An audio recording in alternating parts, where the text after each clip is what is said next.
యుగ తులసి గో మహాపాదయాత్ర సన్నాహక సమావేశంలో భాగంగా ఈరోజు లక్డీ కపూర్లోని శ్రీ వెంకటేశ్వర హోటల్లో గోమాత మహత్యం గో విశిష్టత గురించి తెలియజేస్తూ 5వ తేదీ ఉదయం Khairatabad meet compound Hanuman temple నుంచి మొదలై 7వ తేదీ ఉదయం యాదగిరిగుట్టలో ఈ పాదయాత్ర ముగుస్తోందని టీటీడీ మెంబర్ కె శివకుమార్ తెలియజేశారు. అలాగే పాదయాత్రలో పాల్గొనే వాళ్ళు పేర్లను రిజిస్ట్రేషన్ చేయించుకోవాలని సూచించారు. భారతదేశంలో అతిపెద్ద గోశాల పెట్టాలనే నిర్ణయం తీసుకున్నామో అందులో భాగంగా ఈరోజు మన అందరం కూడా ఇక్కడ కలవడం జరిగింది. ఈరోజు రక్షించినటువంటి గోవుని సంరక్షించాలంటే ఒక ప్రాంతం, ఒక ప్లేస్ కావాలి. ఆ ప్లేస్ను కూడా మేము ఐడెంటిఫై చేయడం జరిగింది. అతి త్వరలో తెలంగాణ రాష్ట్ర ప్రభుత్వానికి కూడా ఒక మెమోరాండం ఇవ్వబోతున్నాం. ఆ స్థలాన్ని గోశాలకి ఏర్పాటు చేయవలసిందిగా కోరబోతున్నాం. ఈరోజు ముఖ్య సమావేశం ఈరోజు ఏర్పాటు చేసుకోవడంలో ముఖ్య ఉద్దేశం ఏంటంటే, మీకందరికీ తెలుసు, గోహత్యలు అతి కిరాతకంగా, అతి క్రూరంగా మనకి వాకబుల్ డిస్టెన్స్లో జరుగుతున్నాయి. ఇప్పుడు మనం కూర్చుంది కూడా కలియుగ శ్రీ వెంకటేశ్వర స్వామి వారి పేరుతో ఉన్నటువంటి శ్రీ వెంకటేశ్వర లాడ్జ్. ఆ స్వామి ఈరోజు అందరు ఇక్కడ కల్పించాడు. మీరందరూ కూడా నాకు కొత్త పరిచయం. గోమాతనే అందరూ ఇట్లా పరిచయాలు చేసి ముందుకు తీసుకెళ్తున్నటువంటి పరిస్థితి ఏర్పడిందంటే అది కలియుగ శ్రీ వెంకటేశ్వర స్వామి వారి దయా కృప వల్ల అవుతుందని చెప్పి సందర్భంగా తెలియజేస్తున్నా. గోమాతని మీరు అందరిని కల్పించి మొన్న జరిగినటువంటి దీక్షకు కూడా మీరు అందరు రావడం జరిగింది. ఈరోజు ఈ కార్యక్రమాలు ఎందుకు చేస్తున్నామంటే, ఇందులో కూడా మన స్వార్థం, గోమాత బాగుంటే మనం బాగుంటాం అని చెప్పే స్వార్థం తప్ప గోమాతకి మన వల్ల ఎటువంటి ఉపయోగం లేదు. గోమాత వల్ల మనకే ఉపయోగం ఉంది. సో గోమాతను బ్రతికించుకోవాలంటే ఫస్ట్ మనం బ్రతికించుకోవాల్సిన పరిస్థితి ఏర్పడింది. కాబట్టి మనం అందరం ఒక్కతాటి మీద వస్తే గోమాత బ్రతుకుతుందని చెప్పి సందర్భంగా తెలియజేస్తున్నాం. ఈరోజు మనం ఏ ఒక శుభకార్యం చేయాలన్నా, ఈరోజు త్రిశక్తి హనుమాన్ దేవస్థానం అని చెప్పి మనం పదే చెప్తున్నటువంటి దేవాలయంలో విగ్రహ ప్రతిష్టలు చేసినప్పుడు ఆ విగ్రహ ప్రతిష్ఠించిన విగ్రహాన్ని మొదటిగా మనుషులు చూడరు, భక్తులు చూడరు. అక్కడ విగ్రహాన్ని చూసేది మొదటిగా ఆవు చూసిన తర్వాతనే భక్తుల దర్శనం కల్పించేటువంటి పరిస్థితి ఏర్పడుతుంది. దాని తర్వాత ఈ మనం ఏ ఒక్క మంచి కార్యక్రమం చేయాలన్నా కూడా ఆవుని ముందు గృహప్రవేశం చేస్తాం. ఉదాహరణకు ఇల్లు కట్టుకుంటే ఆ ఇంట్లోకి గృహప్రవేశం వెళ్ళాలన్నా కూడా ఆవుని ముందు ఇంట్లో పంపించి తర్వాత మనం కాలు పెడుతున్నటువంటి పరిస్థితి. అలాంటి ఆవు ఈరోజు అంతరించిపోయే ప్రమాదం ఏర్పడింది. మరి ముఖ్యంగా మనం ఈ దేహం విడిచిపెట్టిన తర్వాత కూడా జరగబోయేటువంటి కార్యక్రమాల్లో కూడా ఆవు అవసరమైనటువంటి పరిస్థితి. బ్రతికి ఉన్నప్పుడు ఆవు కావాలి, చనిపోయినాక కూడా మనకు ఆవు కావాలి. కానీ మనం మాత్రం ఆవు గురించి పట్టించుకోలేనటువంటి పరిస్థితి ఏర్పడ్డది. ఈరోజు మనం అందరము ఆవుని రక్షించుకోవాల్సిన సమయం ఆసన్నమైంది. ఈరోజు మనము ఒక పిలుపునిచ్చి స్లాటర్ హౌస్లు బంద్ చేయాలంటే అవి బంద్ కావు. రకరకాల ప్రెజర్స్తోని స్లాటర్ హౌస్ నడుస్తున్నాయి. కాబట్టి మనం ఆ దిశగా అడుగులు వేయకుండా మనము ఏదన్నా కూడా ఒక పీస్ఫుల్గా ఒక నలుగురి మెప్పు పొందుకుంటూ ముందుకెళ్ళి ఒక యాక్టివిటీ చేస్తే ఎలా ఉండాలంటే అది ఆచరణ సాధ్యమయ్యే విధంగా ఉండాలి. ఎందుకంటే ఒక వయలెన్స్ ద్వారా మనం గోమాతను బ్రతికించుకోలేము. ఆల్రెడీ గోమాత చాలా కష్టాల్లో ఉన్నటువంటి పరిస్థితి ఏర్పడ్డది. సంతలో నుంచి కసాయివాడు గోమాతని అతి కిరాతంగా క్రూరంగా తీసుకొచ్చి కబేలలో చిన్న లేగదూడలతో సహా ఏది వదలకుండా కట్ చేసినటువంటి పరిస్థితి. అనేకమైన చట్టాలు ఉన్నప్పటికీ కూడా ఈరోజు ఎవ్వరు కూడా పట్టించుకోలేనటువంటి పరిస్థితి ఏర్పడ్డది. ఈరోజు హిందూ బంధువులు, గోబంధువులు అందరూ కూడా ఈరోజు గోమాతను రక్షించుకోవాల్సినటువంటి అవసరం ఏర్పడింది. కాబట్టి ఇంతవరకు మన తెలంగాణ రాష్ట్రంలో ఇలాంటి సమావేశం పెట్టుకున్నటువంటి దాఖలాలు అయితే నేను ఎప్పుడు చూడలేదు. మొట్టమొదటిసారిగా మనం ఒక హోటల్లో గోమాత కోసం సమావేశం పెట్టుకున్నామంటే ఇదంతా కూడా కలియుగ శ్రీ వెంకటేశ్వర స్వామి దయాకృపంతో జరుగుతుందని చెప్పి సందర్భంగా తెలియజేస్తున్నాం. ఈరోజు మనం చేసే ప్రతి కార్యక్రమం కూడా ఒక అవేర్నెస్ ప్రోగ్రాం కింద చేస్తున్నటువంటి కార్యక్రమాల్లో భాగంగానే మొన్న 18వ తారీఖు గోమాతని జాతీయ ప్రాణిగా ప్రకటించినట్టయితే, రాజ్యాంగబద్ధం అయినటువంటి హక్కులు కలిగించినట్టయితే గోమాత బ్రతుకుతుంది, గోమాత జీవిస్తుంది, గోమాత మనకి ఇవ్వాల్సినటువంటి అన్నీ కూడా ఇస్తుందని చెప్పేసి ఉద్దేశంతో ఈరోజు గోమాతను ఒక చారిటీ కింద చూడొద్దు, ఒక ఎకనామికల్ యాక్టివిటీ కింద చూసినట్టయితే గోమాత తన కాళ్ళ మీద తన నిలబడేటువంటి పరిస్థితి ఉన్నప్పటికీ ఈరోజు వివిధ రకాలైన గోశాలలు ఏర్పాటు చేసి పశుగ్రాసంకి ఇబ్బంది అవుతుంది, మేము గోమాతలు మెయింటైన్ చేయలేకపోతున్నటువంటి పరిస్థితి ఏర్పడిందంటే గోమాతని ఎకనామికల్ యాక్టివిటీగా మనం ఎవరిది కూడా చూడలేదు. చూసినట్టయితే ఈరోజు ఆ పరిస్థితి రాదు. నా మిత్రులు emerald sweet house owner Vijayaram గారు గోమాతని ఎకనామికల్ యాక్టివిటీగా డెవలప్ చేస్తూ, మీకు అందరికీ తెలుసు హైదరాబాద్లో ఒక ఆవు నెయ్యితో తయారైనటువంటి స్వీట్స్ ఏదైనా ఉందంటే అది ఎమరాల్డ్ స్వీట్ హౌస్. ఆ స్వీట్ హౌస్ నుంచి అతను ఎకనామికల్ యాక్టివిటీ ఎలా డెవలప్ చేస్తున్నటువంటి విషయాలు కూడా తనలో వికారాబాద్లో ఉన్నటువంటి ఫామ్ హౌస్ తీసుకెళ్లి చూపిస్తానని చెప్పడం జరిగింది. ఈరోజు ఒక అవేర్నెస్ ప్రోగ్రాంలో భాగంగా రాబోయే రోజుల్లో గోమాత నుంచి వచ్చేటువంటి ఉత్పత్తులు ఏవైతే ఉన్నాయో, పాలు కానీ, గోమయం కానీ, గోక్షీరం అయితేని, అలా గోమూత్రము, ఇవన్నీ కూడా మనం సద్వినియోగం చేసుకున్నట్టయితే ఈరోజు మనందరం కూడా ఆరోగ్యంగా ఉంటాం. కానీ గోమాంసము గోమాత ఈరోజు గోహత్య గురై ఒక మాంసం ముద్ద రూపంలో కొంతమందికే పరిమితం కావడం అనేది మంచి పద్ధతి కాదు. ఎన్నో చట్టాలు, యాక్ట్లు 1977 నుంచి ఉన్నప్పటికీ ఈ రోజు వరకు కూడా ఆ చట్టాలు తూతూ మంత్రంగా పనిచేస్తున్నాయి తప్ప కార్యాచరణ ఎక్కడంగా లేదు. ఈరోజు మనం చేసేటువంటి కార్యక్రమంలో కార్యాచరణ రూపొందించబోతున్నాం. ఖచ్చితంగా ఒక ఉద్యమంగా తీసుకెళ్తాం. ఆట పాటతోని తెలంగాణ రాష్ట్రాన్ని ఎట్లయితే తెచ్చుకున్నారో అదే ఆట పాటతోని ఆవును బ్రతికించుకుంటామని చెప్పి సందర్భంగా తెలియజేస్తున్నా. ఒక్క గోవును కూడా కబేలాకి తరలించేటువంటి పరిస్థితి ఏర్పడకూడకుండా ముందుకు తీసుకెళ్లిన బాధ్యత మన అందరిపైన ఉందని చెప్పి సందర్భంగా తెలియజేస్తున్నా. ఈరోజు శివకుమార్ ఒక్కరు తలుసుకుంటే గోమాత లాగవు. మీరందరూ కూడా ఇంతకుముందు బాలకృష్ణ చెప్పినట్టు ఈరోజు ఒక సమావేశంకి వచ్చాం. సమావేశం తిరిగి ఇంటికి వెళ్ళిన తర్వాత మన పిల్లలకి గోమాత గురించి చెప్పాల్సిన అవసరం ఉన్నది. ఈరోజు మనం గోమాత విశిష్టత తెలియాల్సిన అవసరం ఉన్నది. గోమాత లేకపోతే మన జీవన విధానమే ఉండలేని పరిస్థితి ఏర్పడ్డది. ఈరోజు మనం రకరకాలైనటువంటి ఇబ్బందులు పడుతున్నాం. ఈరోజు వరదలు వచ్చినాయంటే దానికి కారణం మనం. ఈరోజు కరోనా వచ్చిందంటే మన వాళ్ళే కారణం. గోమాత దేనికి కూడా కారణం కాదు. ఏమీ తెలియనటువంటి అభం శుభం తెలియనటువంటి గోమాత మాత్రం హత్యకు గురవుతుందంటే అది మంచి పద్ధతి కాదు, మంచి కార్యక్రమం కూడా కాదు, దేశానికి మంచిది కాదు, రాష్ట్రానికి కూడా మంచిది కాదు. ఈ గో హత్యలు బంద్ కావాలంటే మనందరం కూడా ఒక తాటి మీదకి వచ్చి గోవుని జాతీయ ప్రాణిగా ప్రకటించేంత వరకు మనం పోరాటం చేసినట్టయితే గోమాత సంపూర్ణంగా జీవించేటువంటి పరిస్థితి ఏర్పడుతుంది. తర్వాత గోమాతలు మన మధ్యలో ఉన్నట్టయితే మన అందరం కూడా ఆరోగ్యంగా ఆనందంగా ఉంటామని చెప్పేసి తెలియజేయడానికి కోసమే ఈరోజు ఒక కార్యక్రమం తీసుకోవడం జరిగింది.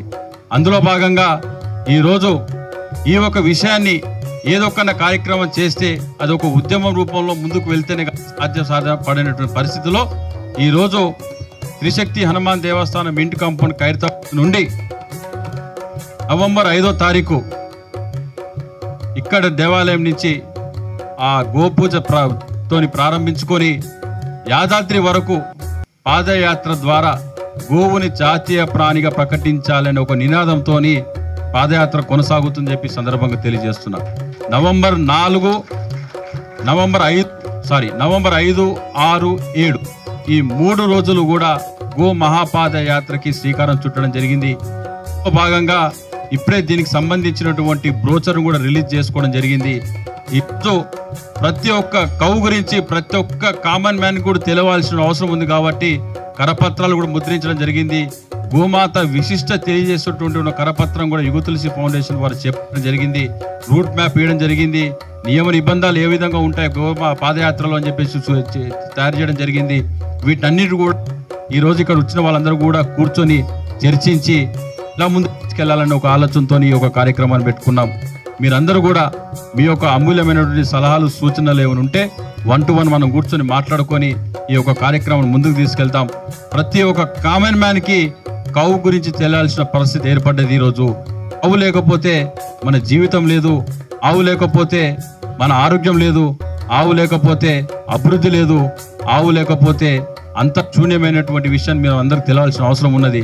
ఆవు ఉంటేనే మనకు అంతా బాగుంటుందని చెప్పేసి తెలియాల్సిన అవసరం ఉంది. కాబట్టి అందులో భాగంగా ఈ మధ్యనే తిరుమల తిరుపతి దేవస్థానంలో కూడా పాలక మండలి సమావేశం ఏర్పాటు జరిగినప్పుడు చైర్మన్ శ్రీ వైవి సుబ్బారెడ్డి గారికి నేను ఒక వినతి పత్రం సబ్మిట్ చేయడం జరిగింది. ప్రతి దేవాలయానికి కూడా ఒక ఆవునిచ్చినట్టయితే బాగుంటుందని చెప్పేసి ఒక కార్యక్రమాన్ని శ్రీకారం చుట్టైతే పాలక మండలి సమావేశం కూడా ఒక నిర్ణయం తీసుకొని గుడికు గోమాత అనే కార్యక్రమాన్ని కూడా శ్రీకారం చుట్టడం జరిగింది. ఈ కార్యక్రమాన్ని కూడా మేము ముందుకు తీసుకెళ్తున్నాం. రాబోయే రోజుల్లో గోరాజ్యం, గోరాష్ట్రం, గోదేశంగా ఈ రావాలని చెప్పేసి కోరుకుంటూ కలియుగ శ్రీ వెంకటేశ్వర స్వామి వారి ఆశీస్సులు మనందరిపైన ఉండాలని చెప్పేసి ఈ ఒక మహాయజ్ఞంలో మీరందరూ కూడా పాలుపంచుకొని ముందుకు సాగుతూ ఈ కార్యక్రమాన్ని దిగ్విజయంగా ముందుకు తీసుకెళ్లాలని చెప్పేసి మీ అందరూ కూడా పేరు పేరున హృదయపూర్వక నమస్కారాలు తెలియజేస్తూ ఈ అవకాశం కలిగించినటువంటి మీ గోబంధువులకి, హిందూ బంధువులందరికీ కూడా పేరు పేరున హృదయపూర్వక నమస్కారాలు తెలియజేస్తూ ముగిస్తున్నా. జై గోమాత, జై తులసీమాత. ఈరోజు గోమాత పశుగ్రాసం లేక మా స్వామి అక్కడ వెనుక కూర్చున్నాడు, సుబ్రహ్మణ్య స్వామి. అన్న గడ్డి లేదు, చాలా ఇబ్బంది పడుతున్నాను చెప్పేసి గోమాతకి సరి గడ్డి దొరుకుతలేదు, ఇబ్బంది పడుతున్నది. ఇవన్నీ కాకుండా మెడ మీద కత్తిపడి కట్ అయిపోతుంది. సో గోమాతకు పడుతున్నటువంటి కష్టం మన కష్టం పెద్ద ఏం కాదు. గోమాత రక్తం ఏర్లే పడుతుంది, మూసిలకు పంపిస్తున్నారు రక్తాన్ని కూడా. మీరు వెళ్ళి చూసినట్టయితే ఆ రక్తం అంతా మూసిలకు వదిలేస్తున్నారు. ఇంత కిరాతకంగా జరుగుతుంది మన దగ్గర. వీటిని పులిస్టా పడాల్సిందంటే మనందరం ఒకతాటి మీదకి రావాలి, పాదయాత్రని దిగ్విజయం ముందుకు తీసుకెళ్ళాలి. గోమాత బ్రతికించుకున్నట్టే అది ఎక్కడైనా బతకని మనం అంటాం కదా, ఇంట్లో ఎక్కడైనా బతుకున్నా సల్లంగా బతుకంటాం కదా, అట్లా గోమాత జాతీయ ప్రాయాన్ని ప్రకటిస్తా ఎక్కడైనా సల్లంగా బతుకుతుంది. ఎందుకంటే గోమాతలు ఎక్కువైనప్పుడు, గోసంతతి ఉత్పత్తి బాగా పెరిగినప్పుడు అందరికీ మనలో ఉన్న వాళ్ళందరూ కూడా గోమాతని మనం తీసుకొని పెంచుకోవాలనే భావన కలిగిస్తుంది. ఒక పాజిటివ్ ఎనర్జీ డెవలప్ అయ్యి నెగిటివ్ ఎనర్జీ మనకు థాట్లకి చెల్లిపోయి ఒక పాజిటివ్ డెవలప్ అయ్యి ఎక్కడ నోడుతున్న ప్లాట్ ఖాళీగా ఉన్నాడు ఒక గోమాతను పెట్టుకోవాలని మనమే చెప్తాం. ఈరోజు ఎవరు కూడా చెప్పలేని పరిస్థితి మనం చెప్తాం. రాబోయే రోజుల్లో గృహానికి ఒక గోమాత కార్యక్రమం కూడా మనం శ్రీకారం చుట్టబోతున్నాం. ఏం చేయాలన్నా కూడా ఆవు బ్రతికుండాలి. ఫస్ట్ ఆవు అంతరించిపోతే అత్యంత ప్రమాదకర పరిస్థితి ఏర్పడుతుంది. ఈరోజు రాబోయే జనరేషన్లో కూడా నేను చెప్పాల్సిన విషయం ఏంటంటే, ఈరోజు దీన్ని మనం ఇట్లా నెగ్లెక్ట్ చేసి వదిలేస్తే ఎవరైతే కొత్తగా పుట్టినటువంటి పిల్లవాడు ఉంటారో, నేను చెప్పేది ఇది అత్యంత చాలా ఇంపార్టెంట్ విషయం, 16 సంవత్సరాల కంటే మించి బతకడు. ఆవు మన మధ్యలో లేకపోతే పుట్టినటువంటి వ్యక్తి ఎవరైనా ఉంటే 16 సంవత్సరాల మించి బతకలేనటువంటి పరిస్థితి ఏర్పడుతుంది. ఆవు ఉంటేనే నిండు నూరేల ఆశ అగల పుట్టిన వ్యక్తికి. మనం ఉన్నటువంటి బ్యాలెన్స్ జీవితం మన ఆవుకి అంకితం చేస్తే ఆవు మనకు అన్ని విధాలు ఆయుష్ ఇస్తుంది. ఆవు లేకపోతే ఆయుష్ లేదు, ఆవు లేకపోతే అభివృద్ధి లేదు, ఆవు లేకపోతే ఆరోగ్యం లేదు. ఇవన్నీ దృష్టిలో పెట్టుకొని గోవుని జాతీయ ప్రాణిగా ప్రకటించే వరకు మనం ఉత్పత్తి చేపడదాం. ఖచ్చితంగా ఆవు బ్రతుకుంటుంది. మన పిల్లలు, మన కుటుంబ సభ్యులు సుఖ సంతోషాలతో హ్యాపీగా ఉండాలని కోరుకుందాం.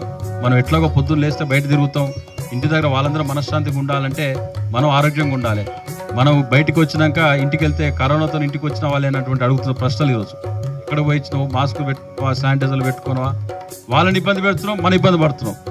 ఆవు మధ్యలో ఉంటే ఏమి ఉండే మనకి. C for cow, C for corona అని చెప్పి నేను ఫస్ట్ లేపు చెప్తే ఏది కావాలో కోరుకోని అంటే కౌ అని కోరుకుంటారు చాలామంది. 2 సీతో స్టార్ట్ అయింది. సో మనందరం గోమాతను గెలిపించుకుందాం. మీకు అందరూ కూడా తెలుసు, ఇండియా పాకిస్తాన్ మ్యాచ్ జరిగితే ఏది కావాలని కోరుకుంటారు, ఇండియా గెలవాలని కోరుకుంటారు. కసాయికి కౌకి మధ్యలో జరుగుతున్న పోరాటంలో కౌ గెలవాలి. ఆ దిశగా మీరు అందరూ కూడా అడుగులేయాలి. ఈరోజు ఇద్దరి మధ్యలో పోరాటం జరుగుతుంది, కసాయి కౌకి. మనం గెలిపించుకోవాల్సిన బాధ్యత మన మీద ఉన్నది. మీరందరూ ఇదే స్ఫూర్తిని ముందుకు తీసుకురండి, ఇదే స్ఫూర్తితో ముందుకు వెళ్దాం. ఖచ్చితంగా ఆవును బ్రతికించుకుందాం. ఒకటే నినాదం, అంతే. జై గోమాత. అతీతంగా, కులాలకు అతీతంగా ఈ గోదీక్షలో అన్ని పార్టీల వాళ్ళు మమేకం కావాలి. అన్న ముందు నుంచి అదే చెప్తుండ్రు, మనకు అంగు ఆర్భాటాలు వద్దు. దయచేసి మనందరం కూడా మన కుటుంబ పెద్ద ఇదే ఒక కుటుంబం అనుకుందాం. మనం కులాలు ప్రాంతాలకు అతీతంగా ఈరోజు మనది ఒక గోకులం. ఈ గోకులంలో మనకు తండ్రి శివకుమార్ అన్న. నిజంగా ఆయన సంకల్పంలో మనందరం కూడా కుటుంబ సభ్యులం. ఎవరు ఏ విధంగామైన స్వార్థం లేకుండా పార్టీలకు అతీతంగా, ప్రాంతాలకు అతీతంగా నువ్వు నేను అనే గొప్ప కాదు, మనం ఎవ్వరము గొప్ప కాదు, ఆ భగవంతుడు గొప్ప. మనని ముందుకుండి నడిపించే బాధ్యత శివకుమార్ అన్నది. మనం ఆయన వెంటుండి ప్రతి ఈ ఎట్టి పరిస్థితుల్లో మన సంకల్పం ఒకటే, గోవును జాతీయ ప్రాణిగా ప్రకటించాలి. ఈ సంకల్పానికి మనందరం కూడా కంకణబద్ధులై నిజంగా నిస్వార్థంగా కష్టపడదాం. మనకు ఫోటోలు, మీడియాలు అంటే ఇవన్నీ వాటి పని వాళ్ళు చేస్తుంటారు, వాళ్ళు ఏ విధంగా ఎక్స్పోజ్ చేయాలి ఈ ప్రోగ్రామ్ అది చేస్తారు. కాబట్టి మనం మాత్రం ఒక క్రమశిక్షణతో ఈ యాత్ర చేయాలని చెప్పి ఒక 2 నిమిషాల్లో మీకు ఇది బ్రీఫ్ చేస్తాను. ఈ ప్రోగ్రాము 5వ తారీఖు ఉదయము 5 గంటల 30 నిమిషాలకు త్రిశక్తి హనుమాన్ దేవాలయంలో పూజా కార్యక్రమం ఉంటుంది, గోపూజ కార్యక్రమము. 6 గంటలకు అక్కడి నుంచి మనం బయలుదేరుతాం. ప్రోగ్రాము 6 గంటలకు త్రిశక్తి హనుమాన్ దేవాలయం మింట్ కంపౌండ్ నుంచి మన పాదయాత్ర ప్రారంభం అవుతుంది. అక్కడి నుంచి మనము తిరుమల తిరుపతి దేవస్థానము టీటీడీ, మన లిబర్టీ దగ్గర ఉన్న టీటీడీ వెంకటేశ్వర స్వామి సన్నిధానంలో అన్నగారు పూజ చేస్తారు. అక్కడి నుంచి మన పాదయాత్ర నడుచుకుంటూ వెళ్తుంటే వయా నారాయణగూడ నుంచి అంబర్పేట్ శ్రీ మహాకాళేశ్వర దేవాలయం దగ్గర మనకు రఘుస్వామి వాళ్ళ మిత్రులు అక్కడ మనకు అల్పాహారము 8 గంటలకు ఏర్పాటు చేశారు. 8 నుంచి 8:30 వరకు అల్పాహార కార్యక్రమము. అంబర్పేట నుంచి ప్రారంభమైన మహాపాదయాత్ర ఉప్పల్ మీదుగా మనము బోడుప్పల్ మీదుగా మేడిపల్లి శ్రీ వీరాంజనేయ స్వామి దేవాలయము, పోలీస్ స్టేషన్ పక్కనే ఉంది. మేడిపల్లి వీరాంజనేయ స్వామి దేవాలయంలో భోజన కార్యక్రమాలు. జయహింద్ గురుస్వామి గారు అక్కడ వాళ్ళ పర్యవేక్షణలో వచ్చారా, బజారు మురళీకృష్ణ గారు, వీరు మనకు భోజనం ఏర్పాటు. ఓకే, సమయం లేనందున ఈ ప్రోగ్రామ్ అంతా మీకు మళ్ళీ చెప్తాను. ఆ రోజు 6వ తారీఖు తర్వాత 7వ తారీఖు ఉదయం దర్శనం ఉంటుంది.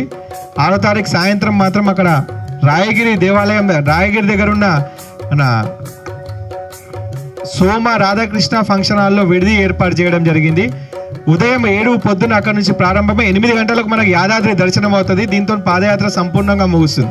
అదేవిధంగా పెద్దలు మన వేదిక మీద ఉన్న వారు ఒక 2 నిమిషాలు మాట్లాడాలని చెప్పి ముందుగా మన ఫనీ యాక్సిస్ బ్యాంక్ మేనేజరు ఆయన మన గో పాదయాత్రకు ఆయన సూచనలు సలహాలు ఇవ్వాల్సిందిగా కోరుతున్నాం.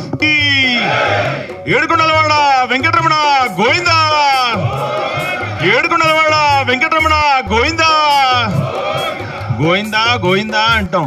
కానీ ఆ గోమాత సేవ చేస్తేనే కదా గోవిందుడు పలికేది, అంతే కదా. అందరం కూడా ఆ లైన్లో నిలబడి గోవిందా గోవిందా అని అరుస్తుంటాం. కానీ ఆ వెంకటేశ్వర స్వామి పలకాలంటే మనం గోసేవ చేయాలి. సో అన్నగారు ఇందాక చెప్తుంటే నాకు అనిపించింది, గురువారం రోజున త్రిశక్తి హనుమాన్ దేవస్థానంలో పాదయాత్ర ప్రారంభమయ్యి హిమాయత్ నగర్ తిరుమల తిరుపతి దేవస్థానం ఆలయానికి వెళ్తామనేసి. ఆ రోజు ఏం వారం? గురువారం. స్వామివారి యొక్క నేత్ర దర్శనం ఉంటుంది అన్నమాట మనందరికీ కూడా. అంటే స్వామివారు మనం చేసే ప్రతి అణుగు కూడా చూస్తూ ఉంటారు. దానికి ఇదే నిదర్శనం చెప్పాలంటే. అందువల్లంటే ఎప్పుడు కూడా మనం చూస్తాం పచ్చ కప్పురంతట కళ్ళు మూసి ఉంటాయి ఆ ఏడుకొండల స్వామి. కానీ గురువారం ఏమిటి స్పెక్టే కదా, నేత్ర దర్శనం. సో ఈ గో పాదయాత్ర మనం ఏదైతే చేస్తామో స్వామి అణుగణుగు మనందరినీ చూస్తూ ఉంటారు, కాపాడుతూ ఉంటారు అన్నదానికి ఇదే నిదర్శనం. కాబట్టి నిజంగా అమెరికాలో గోవుని వాడేసుకుంటున్నారంట. ఎందుకు? రోగాలు పోతున్నాయనేసి. ఎగ్జాక్ట్లీ, అమెరికాలో గోవుని వాడేసుకుంటున్నారంట. మనము గోవుని ఏం చేస్తున్నాం? శ్రీలంకలో లంక రాక్షసులు గోహత్య చేస్తే నేరం, అక్కడ గోవుని చంపకూడదనేసి నిర్ణయించుకున్నారు. మనం ఏం చేస్తున్నాం? సమస్య చాలా ఆలస్యం అయిపోయింది. ప్రతి ఒక్కళ్ళు కూడా ఒక చిరంజీవిగా మనందరము కూడా గోరక్షణలో పాల్గొందాం, గోసేవ చేద్దాం. గోరక్షక్ హనుమాన్ కి జై శ్రీరామ్. మంత్రి వారి వరకు తప్పకుండా వెళ్తుంది. ఈ రాష్ట్రం నుంచే కాక అన్ని రాష్ట్రాల్లో గోమాత గురించి ఫైట్ జరగబోతుంది. తప్పకుండా ప్రతి రాష్ట్రంలో ఇది వెళ్తుంది. మీ కార్యం నెరవేరుతుందన్న. నేను ప్రతి ఫ్రైడే ప్రతి అమావాస్యకు గోశాలకు వెళ్తాను. గత 10 years నుంచి ఆవు గురించి మొన్న ఒక అమెరికా అతను ఒక స్టేట్మెంట్ చూశాను. వాళ్ళ అమ్మా నాన్న చనిపోతే డాక్టర్ చెప్పారంట అతనికి అమెరికాలో, ఇంకా నీవు ఒక 1 yearలో చనిపోతావా అని చెప్తే అతను ఇండియాలో చనిపోదామని వచ్చాడు. వచ్చి తనకి ఎవరో చెప్పారంట, నువ్వు గోమూత్రం తాగు తప్పకుండా తగ్గిపోద్దని చెప్పి. ఆయన కంటిన్యూ 1 year గోమూత్రం తీసుకోవడం జరిగింది. ఆయన ఇప్పటికీ 10 years అయిందని బ్రతికే ఉన్నాడు. అంటే అంత పవర్ఫుల్ గోమూత్రము. మరి మనము ఇల్లు కట్టినా, ఎక్కడ పూజ చేసినా, ఏం చేసినా, మరి పాలు కానివ్వండి, పెరుగు కానివ్వండి, వెన్న కానివ్వండి, నెయ్యి మనం పూజ చేస్తే ఏ యజ్ఞం చేయాలన్నా ఆవు కావాలి, ఏ ఇల్లు ఓపెన్ చేయాలన్నా ఆవు కావాలి. తప్పకుండా అన్న ఈ కార్యక్రమం చాలా పెద్ద ఎత్తున సక్సెస్ కావాలని చెప్పి, మీ కార్యక్రమం నెరవేరాలని చెప్పి మనస్ఫూర్తిగా కోరుకుంటూ థ్యాంక్ యూ. మహాదేవ్యై సురభ్యై చ నమో నమః. గవాం బీజస్వరూపాయై నమస్తే జగదంబికే. వేదికపై ఉన్న పూజ్య శివకుమార్జీ సంబంధించినటువంటి వీటిని గత 2 సంవత్సరాల నుంచి నేను ఫాలో అవుతున్నాను. కలవటానికి కుదరలేదు. తిరుపతి వెళ్ళాను, వారికి నాకు ఒక 5 నిమిషాల గ్యాప్లో మిస్ అయ్యాము. తర్వాత కూడా 2-3 సార్లు ప్రయత్నం చేశాం, కానీ కార్యక్రమాల ఒత్తిడి వల్ల వారిని కలవలేకపోయాము. మంచి కార్యక్రమం తీసుకున్నారు. ఇది తప్పనిసరిగా విజయవంతం అవుతుంది. విజయవంతం కావాలని చెప్పి గోమాతను ప్రత్యేకంగా మనం ప్రార్థిద్దాం. ఈ సందర్భంగా 2-3 సూచనలు, తర్వాత 2-3 విషయాలు తెలియజేయడం కోసం, ఎందుకంటే వారు 2 నిమిషాలు అన్నారు కాబట్టి ఒక 2 నిమిషాలు 4 నిమిషాలు తీసుకొని నేను ముగిస్తాను. 7వ శతాబ్దం నుంచి క్రీస్తుశకం 712వ సంవత్సరం వరకు కూడా భారతదేశం గో ఆధారిత వ్యవసాయము, గో ఆధారిత దేశంగా విలసిల్లుతూ వచ్చింది. గోహత్యలు జరగలేదు. ఎప్పుడైతే విధర్మీయులు మన దేశం మీదకి వచ్చారో 712వ సంవత్సరం, అప్పటి నుంచి క్రమంగా మన దేశంలో గోహత్యలు ప్రారంభమై బ్రిటిష్ వారి కాలంలో అవి హెచ్చరిల్లిపోయాయి. 1820 ఆ ప్రాంతంలో మొట్టమొదటి కబేళా యాంత్రిక పశువధశాల కలకత్తాలో ప్రారంభం చేశారు బ్రిటిష్ వాడు. 1 కోటి ఆవులు ఆ సంవత్సరం వధకు గురి అయ్యాయి. మాంసం విదేశాలకు ఎగుమతి చేయడం ప్రారంభమైంది. అప్పటి నుంచి అనేక మంది ప్రముఖులు, ఇలాగ సంస్థలు, గోభక్తులు, గాంధీజీ లాంటి వాళ్ళు, తిలక్ లాంటి వాళ్ళు ఒక పక్కన స్వాతంత్రోద్యమం కోసం పాటుపడుతూ సంపూర్ణ గోహత్యా నిషేధం కావాలని చెప్పి పోరాటాలు చేశారు. అనేక ఉద్యమాలు జరిగాయి. స్వతంత్ర భారతదేశంలో కూడా స్వాతంత్రం వచ్చిన తర్వాత కూడా అనేక ఉద్యమాలు జరిగాయి, ఇంకా జరుగుతూనే ఉన్నాయి. మనందరం చేసినటువంటి ఈ ఉద్యమాల ఫలితంగా అనేక చట్టాలు ఏర్పాటయ్యాయి. మనం 2 విషయాల మీద మనం కాన్సన్ట్రేట్ చేస్తున్నాం. అంటే ఈ ఉద్యమాలకు సంబంధించి, ఒకటి వారు చెప్పినట్టుగా గోవును జాతీయ ప్రాణిగా ప్రకటించాలి. జంతువు అని సంబోధించకూడదండి. గోమాత మనకు తల్లి కాబట్టి ఆ తల్లిని మనం పొరపాటున కూడా జంతువు, పశువు అని సంబోధించకూడదు. చక్కటి కాన్సెప్ట్ తీసుకున్నారు. గోవును జాతీయ ప్రాణిగా ప్రకటించాలనేటువంటిది ఒకటి. సంపూర్ణ గోహత్యా నిషేధ చట్టం కేంద్ర పరిధిలో చట్టం రావాలి. ఇప్పుడు మనం చేసినటువంటి ఉద్యమాల కారణంగా రాష్ట్రాల పరిధిలో ఉన్నాయి. దాదాపుగా కేరళ, పశ్చిమ బెంగాల్, 3-4 ఈశాన్య రాష్ట్రాల్లో తప్ప దేశంలో ఉన్నటువంటి అన్ని రాష్ట్రాల్లో ఒక్కొక్క రాష్ట్రంలో ఒక్కొక్క రకమైనటువంటి చట్టం, గోహత్యా నిషేధ చట్టం ఇప్పుడు అమల్లో ఉంది. కాబట్టి మన డిమాండ్లలో దీన్ని కూడా చేర్చాలి. ఏంటంటే కేంద్ర పరిధిలో సంపూర్ణ గోహత్యా నిషేధ చట్టం రావాలి. ఇది కేంద్రం పరిధిలో వచ్చినట్టయితే ఇంకా దాన్ని కొంచెం బలం చేకూరుతుంది అనేటువంటిది మన డిమాండ్లలో దాన్ని కూడా మనం చేర్చాల్సినటువంటి అవసరం ఉంది. ఆ దిశగా అనేక మంది పోరాటం చేస్తున్నారు. మనం కూడా ఇక్కడ ఉన్న వాళ్ళం కూడా దానిలో భాగస్వాములు అవ్వాలి. మన దగ్గర ఉన్నటువంటి 1977 చట్టం చెప్పారు. చట్టం ఉంది. చట్టాన్ని ఇంప్లిమెంట్ చేయాల్సినటువంటి ఈ ప్రభుత్వాలు మిన్నకుండి ఉన్నాయి. అనేక రకాలైనటువంటి కారణాలు ఉండొచ్చు. ఓటు బ్యాంక్ రాజకీయాలు, రకరకాల రాజకీయాల గురించి మాట్లాడకూడదు. కానీ ప్రభుత్వాల మీద ఒత్తిడి తేవాల్సినటువంటి అవసరం కూడా ఎంతో ఉంది. పెద్దలు, రాజకీయంగా పరపతి ఉన్నవాళ్ళు, రాజకీయ నాయకులు వీళ్ళు అనుకుంటే ప్రభుత్వం మీద ఎక్కువగా ఒత్తిడి చేయొచ్చు. మనం అందరం కలిసి రోడ్డు మీద పోయేటువంటి వాటిని రక్షించాలి అంటే పోయి ఒక లారీ పట్టుకున్న వాళ్ళని బెదిరించి వాళ్ళ మీద కేసులు పెట్టేటువంటి పరిస్థితి ఉంది. కాబట్టి ఆ దిశగా కూడా మనం ప్రయత్నం చేయాలి. 2వ విషయం నేను ముగిస్తాను. దీని తర్వాత ఏదైతే దీని కంటిన్యూషన్లో మనం చేయాల్సింది, ప్రతి రైతు వద్ద ఒక ఆవు. ఇక్కడ ఉన్నటువంటి అనేక మంది గోభక్తులు, గోశాలల వాళ్ళు, తర్వాత ఫౌండేషన్ వాళ్ళకు కూడా నేనేం చెప్తున్నానంటే, ప్రతి రైతు దగ్గర ఆవు ఉంటే ఆవు బ్రతుకుతుంది. గోవు గురించి సమాజానికి తెలియజేయాలి. గో ఉత్పత్తులను మనం ప్రోత్సహించాలి. గో ఆధారిత వ్యవసాయాన్ని ప్రోత్సహించాలి. దీనికోసం అని చెప్పి మనము మన పరిధిలో ఒక జిల్లా కానీ, ఒక మండలాన్ని కానీ, లేదా ఒక గ్రామాన్ని కానీ దత్తత చేసుకొని సంపూర్ణ గో వికాసం సంబంధించినటువంటి ఆ గ్రామంలో డెవలప్మెంట్ చేసుకుంటూ మనం ముందుకెళ్ళాలి. గోవు గురించినటువంటి విస్తృతమైనటువంటి ప్రచారం జరగాలి. మనందరం గోవ్రతులం కావాలి. ముందుగా ఇందాక వారు చెప్పారు, మనమే కాకుండా మన ఇంటికి వెళ్ళిన తర్వాత మన బంధువులు, మన మిత్రులు, మన భార్య, పిల్లలు వీళ్ళందరూ కూడా ఎక్కడికి వెళ్ళొచ్చావంటే గో సమావేశానికి వెళ్ళొచ్చాను అని చెప్పడం కాకుండా మన ఇంట్లో మనము తప్పనిసరిగా గో ఉత్పత్తులు వాడాలి అనేటువంటి ఒక సంకల్పం తీసుకోవాలి. మా ఇంట్లో నేను పొద్దున్నే లేచిన తర్వాత దంతమంజన్ కానీ, పేస్ట్ కానీ, సబ్బు కానీ, షాంపూ కానీ, ఇల్లు తుడిచేటటువంటి ఫినాయిల్ కానీ, తినేటువంటి బియ్యం కానీ, పప్పు కానీ, పాలు కానీ, పెరుగు కానీ, నెయ్యి కానీ మొత్తం గోవు దొరకపోతే ఆ పూట నేను మజ్జిగ మానేస్తాను. ఇట్లాగా మనం సంకల్పం చేసుకోవాలి.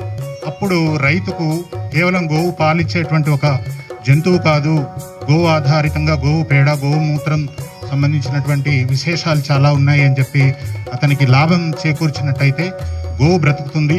ఆ విధంగా మనం గోవును చేయాలి. చూడండి, ఇక్కడ నా సెల్ ఫోన్కు ఒకటి స్టిక్కర్ ఉంది. చాలా వారు చెప్పారు, పర్యావరణం పాడైపోయి సెల్ ఫోన్ వాడుతున్నాము. ఈ సెల్ ఫోన్ ద్వారా మన రేడియేషన్ వస్తుంది, రేడియేషన్ ద్వారా క్యాన్సర్ జబ్బులు వస్తున్నాయి.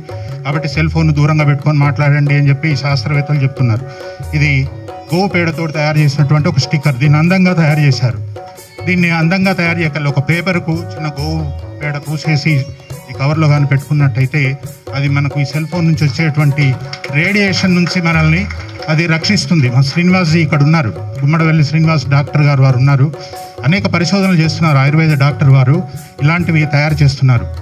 గోవు కషాయం తయారు చేస్తున్నారు. కరోనాకు అద్భుతంగా పనిచేస్తుంది. కాబట్టి ఇట్లాగా మనం చిన్న చిన్న వస్తువులు, ఇది రైతుకు ఇది 5 రూపాయలు 10 రూపాయల నుంచి ఇది ప్యాక్ చేసి అందంగా ఉంది కాబట్టి 50 రూపాయలకు నేను కొనుక్కున్నాను. కాబట్టి ఇట్లాగా మనం ఇలాంటి ఉత్పత్తులను కానీ మనం ప్రోత్సహించి రైతుకు లాభం చూపించినట్టయితే ఒక ఆవుతోటి కనీసం ఒక రైతు అన్ని ఖర్చులు పోను నెలకు 3 నుంచి 4 వేల రూపాయల వరకు ఆదాయం ఉంటుంది, సంపాదించుకోవచ్చు అనేటువంటి కాన్సెప్టు రైతుకు కానీ గ్రామీణ వ్యవస్థలో మనం ఇవ్వగలిగినట్టయితే ఈ మనం చేసేటువంటి ఉద్యమానికి సార్థకత ఉంటుంది. మనందరం గోవ్రతులం అవుదాం, తప్పనిసరిగా గో ఉత్పత్తులను వాడదాం, గో ఉత్పత్తులను ప్రోత్సహిద్దాం, గ్రామాలలోకి వెళదాం. ఈ పట్టణాలలో, నగరాలలో కాకుండా ఇలాంటి సమావేశాలు ముందు జిల్లా కేంద్రాలలో, మండల కేంద్రాలలో అవకాశం ఉంటే గ్రామీణ క్షేత్రాలలో కూడా ఏర్పాటు చేయాలి. గుడికో గోమాత అనేటువంటి ఒక కార్యక్రమం అద్భుతం. గుడికో గోమాతతో పాటు రైతుకో గోమాత అనేటువంటిది టీటీడీ వాళ్ళు ప్రోత్సహించాలి. టీటీడీ శివకుమార్జీ టీటీడీ గోశాలలో కూడా ఉత్పత్తులను తయారు చేసేటట్టుగా హర్నాథ్ రెడ్డి గారు మేము కలిసి చెప్పాము. లిటరేచర్ కూడా ఇవ్వడం జరిగింది. వారు కూడా చక్కటి అక్కడ డైరెక్టర్గా ఉన్నారు. వారికి మీరు కూడా ఒకసారి చెప్పినట్టయితే ఉత్పత్తులు తయారు చేసేటువంటి ఈ ప్రక్రియ ప్రారంభమవుతుంది. కాబట్టి సమయం మించిపోయింది కాబట్టి నాకు ఈ అవకాశం ఇచ్చినటువంటి ఫౌండేషన్ వారికి, ముఖ్యంగా శివకుమార్జీకి మన అతిశయోక్తి కాదు. సనాతన ధర్మాన్ని కాపాడడానికి ఆనాడు ఆదిశేషుణ్ణే రామానుజులు అవతరింపజేశారు. తర్వాత అన్నమయ్యని అవతరింపజేశారు నందకం ఖడ్గం ద్వారా. ఏ తెలియని శక్తిలో శివకుమార్ ద్వారా మనకి ఇక్కడ, ఇది నేను అంటున్న మాట కాదు, ఆ శ్రీనివాసుడు నాతో పలికిస్తున్న మాట. నేను చిన్నతనం నుంచి గోపాలతోనే పెరిగాను. నేను ఇప్పటికీ గోనెయ్యే వాడతాను. మీ అందరికీ తెలియదు, కరోనాలో ఎక్కడెక్కడ తిరిగి మేము అన్నప్రసాదాలు పెట్టాము. పోలీసులు కూడా నన్ను రావద్దన్నారు. మీ ఏజ్ పెద్దది, మీరు రాకూడదు. నేను అంకలేదు, తిరిగాను. నన్ను కాపాడింది ఆ గోక్షరమే. ఈరోజు నేను తిరుగుతున్నాను.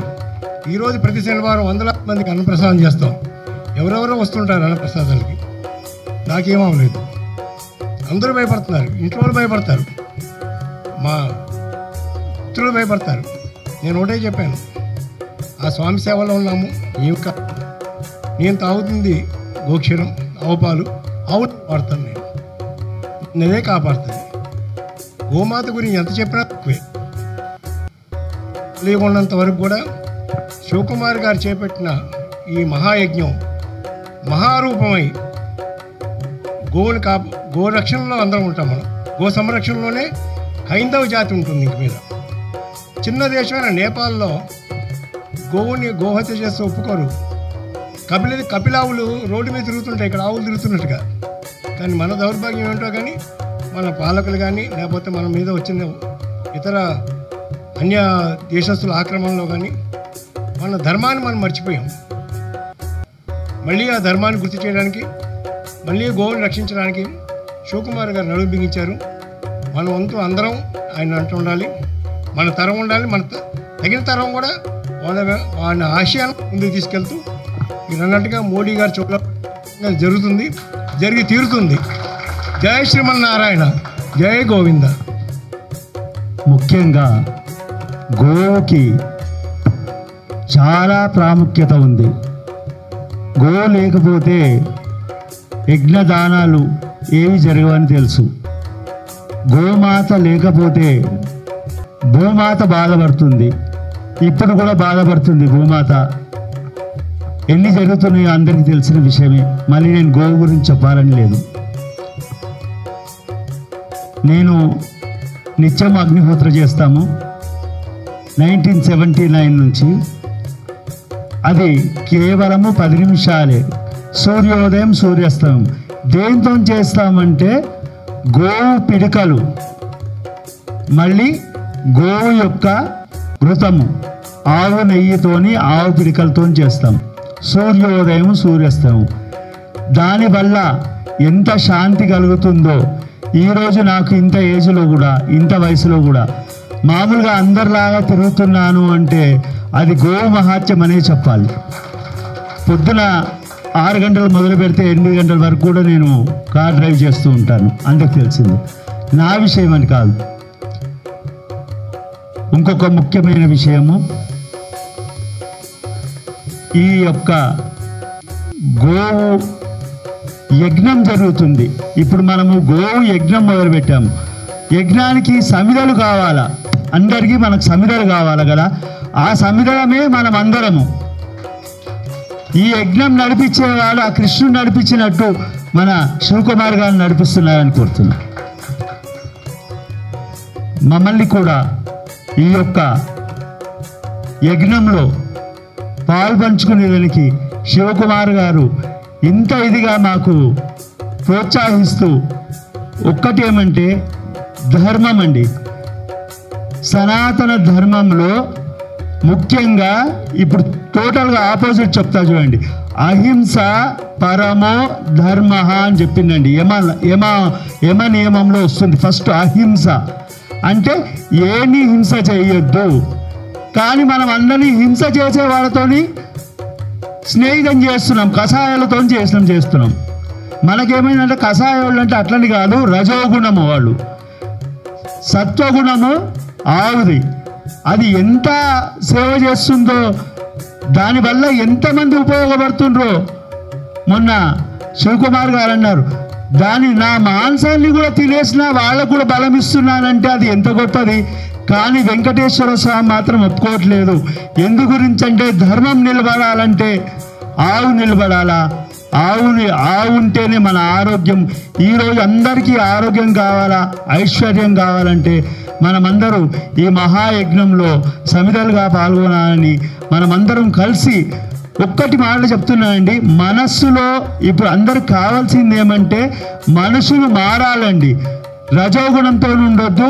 ధర్మబద్ధంగా నేను సహితం ఈ యొక్క గోసేవ చేస్తానని ముందుకు వచ్చేతేనే ఆ రోజు మనకు జాతీయ ప్రాణిగా, గోవు జాతీయ ప్రాణిగా ఉంటుందని సెలవు చేసుకుంటున్నాను. హరి ఓం. జై గోమాత, జై తులసి మాత. ఈరోజు సకల దేవత స్వరూపమైన గోమాతని జాతీయ ప్రాణిగా ప్రకటించాలని ఈ నెల 18వ తారీఖు మేము గో సత్యాగ్రహ నిరాదీక్ష చేపట్టడం జరిగింది. అక్కడికి వచ్చినటువంటి అనేక మంది గోబంధువులందరూ కూడా ఈ యొక్క కార్యక్రమానికి సంఘీభావం తెలియజేస్తూ ఈ యొక్క ఉద్యమాన్ని మీరు ముందుకు తీసుకెళ్ళాలి అంటే అదే రోజు ఇంకొక సంకల్పం తీసుకోవడం జరిగింది. గోవుని జాతీయ ప్రాణిగా ప్రకటించాలని డిమాండ్ చేస్తూ ఈ ఒక డిమాండ్ని గౌరవ ప్రధానమంత్రి నరేంద్ర మోడీ వారికి చేరే వరకు తీసుకెళ్లాలనే ఉద్దేశంతో